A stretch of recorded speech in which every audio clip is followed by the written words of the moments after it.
Oh, hello there, Internet. I didn't notice you there. I was a little preoccupied, pretending not to notice you there. But now that we're all here, what do you say we start the show? Welcome to the Run with My Son show. My name is Gideon Dave Newell, and we are a bunch of dads who are determined not to let the headwinds of life push us off the path to a lifelong heart-to-heart relationship with our sons. And we do that through something we call runversations, which are deliberate, heartfelt conversations we have with our sons while we're out there being fit together and enjoying the great outdoors, some exercise, and deepening our relationships. Today's topic, you saw in the title, is challenging your kids to run in a 5K road race. Although, in all honesty, we're going to talk about challenging your kids to do any ambitious endeavor, something that they don't really want to do, that they're perhaps afraid of or hesitant in some way. And we're going to talk today about how you dads can transform it from a chore into a challenge. Because when you make that little judo flip, just a framing, just changing the perspective of what these tasks are, it can mean the world to your son's motivation, inspiration, desire to go for it. And as we know, there really is no better way to motivate your kids to adopt a healthy lifestyle than to get running, to join a 5K road race. And you are going to learn today how to interest, number one, two, convince, and then number three, excite them into joining you on that quest by ramping it up. And Dad Squad, your father-son relationship is also going to hit a new PR as you incorporate some of this into your runversations. So, what are some of those steps, without hesitation, that we can do to inspire them? Number one, we want to expand our son's comfort zone. What have they been exposed to in the past? What have they seen, and what do they already know? Maybe a 5K road race is a completely foreign idea to them because they've never even seen a road race. They've never seen and felt the excitement of crowds and all these competitors and everybody jumping in, rubbing their hands and getting ready in anticipation. Maybe they've never actually been to one. So if you're finding it difficult to challenge them to run it, it's no surprise because he's never actually seen it. Take him to a race, stand on the sidelines, and just observe. Just enjoy the day as not as participants, but as spectators. There's no other sport like a road race. You go to a football game, a soccer game, yeah, sure, spectators come, and they're cheering their side. Let's go Rams, let's go Rams. And they're not cheering the opponent. And there's some element of excitement to that. But if you go to a road race and you observe the crowds, the people lined up on the streets, they are cheering each and every participant, every runner. It's amazing. And in fact, you clap, you cheer, those numbers that they wear on their bibs, often these days they're printed with the runners' names on it so that the complete strangers on the sidelines of the road can cheer them on by name. And often competitors, once they've crossed the finish line, they'll turn around and come back. They'll join the crowd on the sidelines just so that they can cheer on the other runners. It's truly an amazing thing. So bring your son to an event like that. And let him be inspired just by what he sees, and to begin to put the seeds in there for he himself someday joining in these ranks. Even if there is a road race, coming up handy here in your neighborhood, you can even pop one up on YouTube. You can find videos, pictures, stories from people that you know. Maybe he's got an uncle who's been in one. We'll get him on the phone and have his uncle explain what his experience was like. Or hopefully, if you're watching this channel and Dad, you're probably also a runner, you can share from your own experience and let him know about the excitement, just the adrenaline that was going through your veins in the race, and even just being there in anticipation of the race. Number two, you're going to introduce him to big dreamers in all walks of life. These could be famous folks like Amelia Earhart or Martin Luther King Jr., people who didn't let all the naysayers and all the obstacles surrounding them stop them from doing something big and incredible and ambitious. You can share with them that. You can share with them famous athletes, which you might want to be careful with. You might want to, do a little pre-screening because a lot of our famous athletes today aren't, all around heroes. But I can share one with you today, and I'm going to show you a little bit of footage here from Mr. Roger Bannister himself, the first man to ever break the 4-minute mile. So I've got a little video here, and I've got, exactly 4 minutes to tell you about Roger Bannister. So here we are at the actual race. This is the actual footage of his race in 1954. You may already know some of this, but before this day, running a mile in under 4 minutes was considered impossible. The scientists, they thought it physically couldn't be done because no one had ever done it before. They thought you were crazy to even try. They just thought that the human body had its, measurements and its energy, requirements, and they just thought it couldn't be done. That was until Roger Bannister proved everybody wrong. So over 60 years ago, this is still one of the most iconic moments here in sports history. He was just a middle-class guy, nobody special, got into college, Oxford, on a track scholarship. I should tell you, this is him in the middle of this pack of three runners, the tall guy, 6'2", that's Roger Bannister. And he had been crushed 2 years before at the Helsinki Olympics. He had been highly favored to win. Everybody thought that Roger Bannister was going to win the 1500 for Britain. In fact, he ended up getting crushed. Maybe fourth place in the final isn't crushed, but to him it was. And he considered quitting. He was going to retire right then and there. He felt like a letdown and a disappointment. But he took 2 months. He went back and forth on it, and in the end decided to stick it out for a little while longer, for 2 more years, to get his chance for this day that we're watching right now. He knew that there were other guys who were going after the same goal, 4-minute mile. John Landy of Australia, Wes Santee here in the U.S., but you know what? He wanted to be the first one. So here he is with his 2 good friends, the Chris's, longtime friends of his, I forget which one is at the front here. I think he's with Chris Brasher. Yeah, he's the first pacer. So the guy in first place is Chris Brasher, and the third fella is Chris Chataway. Their role in this is to set the pace and to run around that track at the pace of one loop, one revolution per minute. Because if you're not a track person, maybe you don't know this, but 4 revolutions around that track is 1 mile. So they're trying to get around that track at about the pace of 1 revolution per minute. And right here is where you see Chataway come up, because now he's relieving Chris Brasher, and he's now setting the pace for Bannister. So that means we're at about the 2-minute mark here. And they've done a fantastic job of staying very close to a minute per mile. And there's some narration that goes with this video where Roger Bannister himself, who, by the way, is still alive, 88 years old, I believe. Anyway, he was narrating this video and talking about how he was feeling just amazed that they were on pace, because he still felt at this moment like he had a ton of energy. This is early in the season. He hasn't actually trained a whole lot this season, so he's surprising himself at being able to stay on pace. But his pacers were wise enough not to listen to his urgings to go faster, speed it up, because they didn't want him to burn out, so they kept right where they were meant to. And dads, that's what you're going to do for your son. You're going to be a pacer for him. Now, whatever the goal is, maybe you're not trying to run a mile in under 4 minutes, but maybe it's just running a mile, period. And your goal is to keep him on pace. Now, here in the last 300 meters, this is where Bannister breaks out, and just, he says in this video that his mind outpaced his body. So as fast as he's going right now, his mind is way ahead of him, is how he felt in this moment. And he's about to cross the line. No one had ever crossed that line in under 4 minutes before, but he's determined to do it. And here's the funny thing. We're seconds away from the big finish.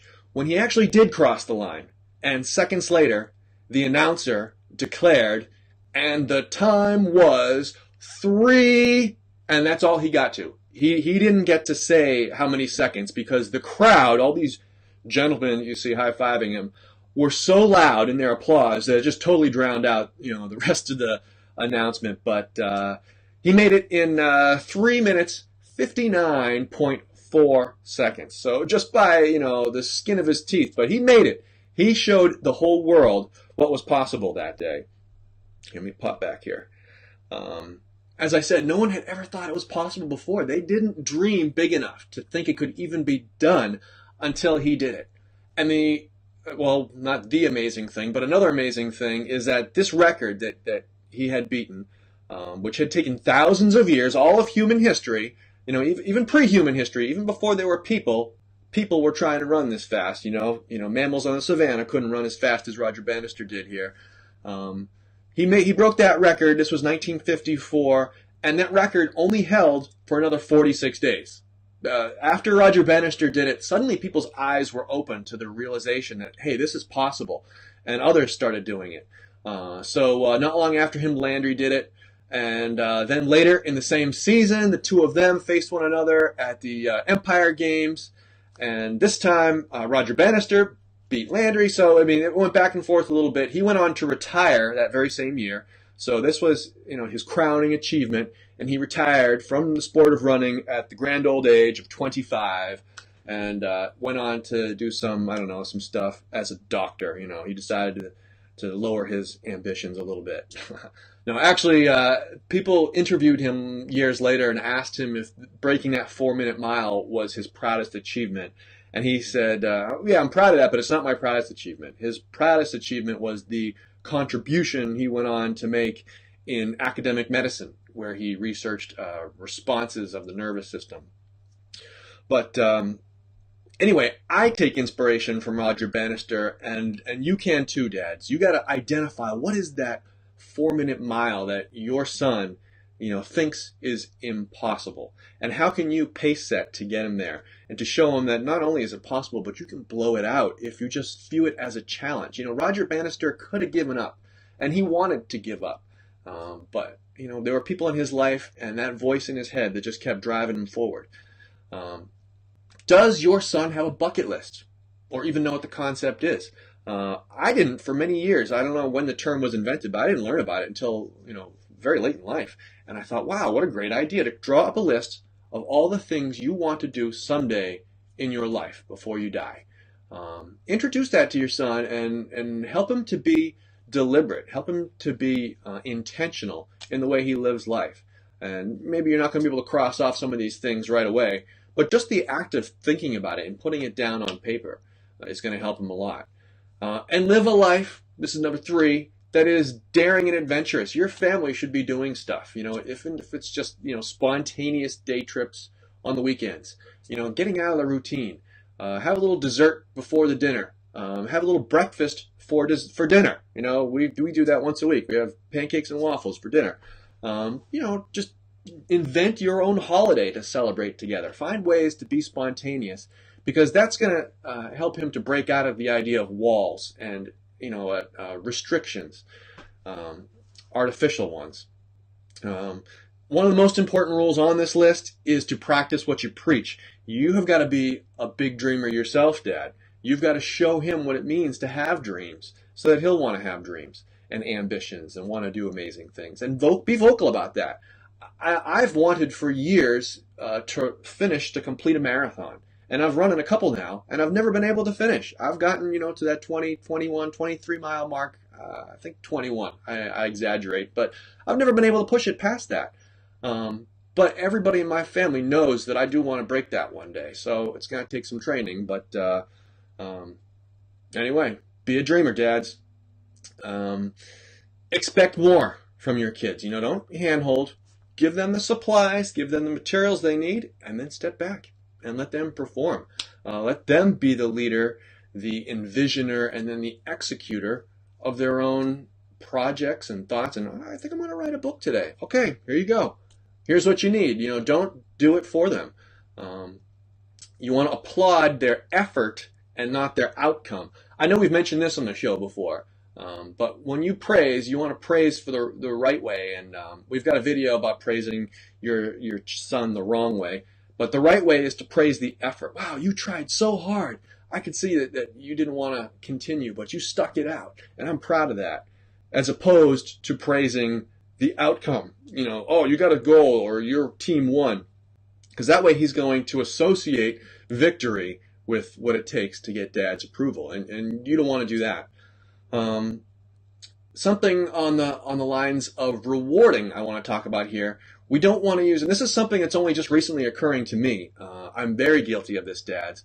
You don't want to use sweets and snacks and goodies and desserts. You don't want to use food as a reward, because that can have long-term effects as far as their outcome and what their mental picture of food is.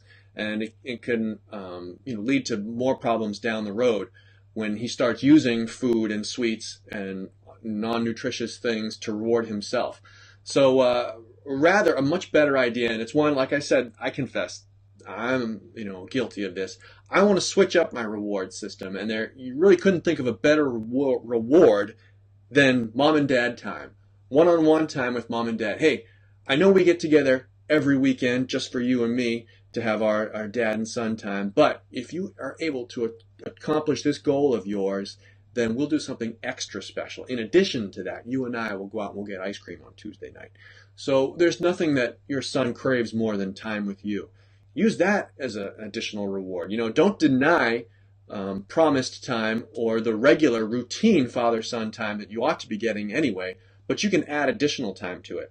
And since I'm referencing, I might as well show you, we're a big fan here on the show of routine, weekly, sacrosanct, one-on-one time with each of your children. You should try to give each one of them some of your time each and every week, where there's no siblings, no mommy, just dad and son together, doing something together to build that relationship. And we like to go on runs.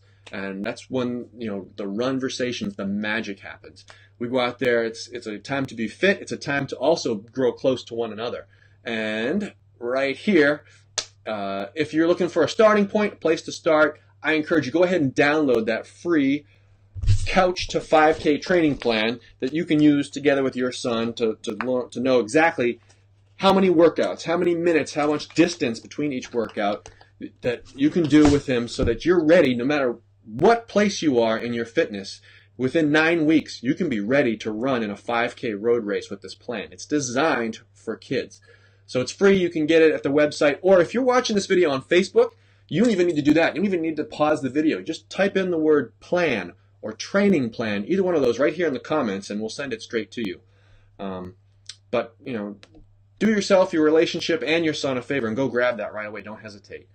All right, back to our tips here. Another idea that has been suggested, and I think is brilliant, is just to get inexpensive pedometers. The family can wear these little things. They only cost a few bucks. They're mechanical. They're not even, the digital ones are available now too. Stick them in your backpack, your pocket, whatever, and challenge the family members. Let's see who can walk the most steps today. You don't even need to have a prize. The prize is itself at dinner time at the end of the day when everybody compares their numbers and, has a laugh over who got the most and who got the least. I think that's a great little way to inspire them. Another one, you want to offer them choices. So in our runs with my son, when we go out, I usually give my son the choice of where are we going to run today. We've got 3 or 4 routes that we like to do, different trails that are low traffic, no traffic actually. They're designed for pedestrians.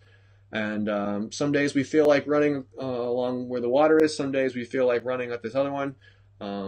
You can even go and run the high school track. We've done that a couple of days so that we can time ourselves to see how long it takes to do a quarter mile or whatever. He loves that, and maybe your son will respond to that as well, that numeric, subjective kind of way to look at their running. All right, well, don't want to drag on forever here, but after you exercise together, and this is a great one, dads, I really wanted to end on this one, you should talk about how good you feel. So you're both exhausted, you're breathing heavy, you're getting in the car to drive home or whatever. Tell him that. Wow, man, I'm breathing heavy, my heart's beating, I feel real tired, but you know what?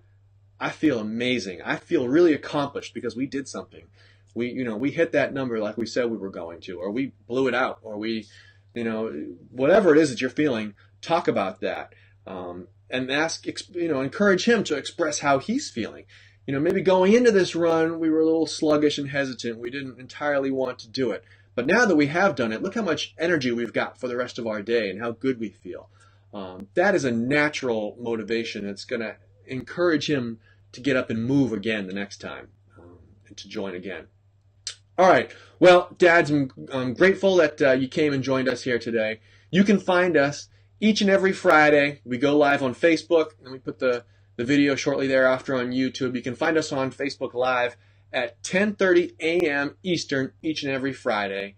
Remember, it all starts with those weekly one-on-one runversations, that time you're going to get together. So don't skip out, dads. Figure it out. What is the 4-minute mile? What is that mental barrier that's stopping your son right now, and how can you blow past it?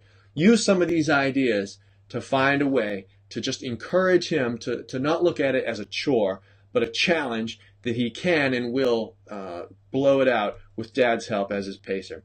All right, dads, have a great one. Thanks for joining. Hey, I hope you got some terrific value from that video. If you did, I invite you to hit the subscribe button to get notifications of all of our new videos. You're also welcome to watch one of our popular back episodes, and you can always visit our website, runwithmyson.com, for a free Couch to 5K training plan that you can run together with your son.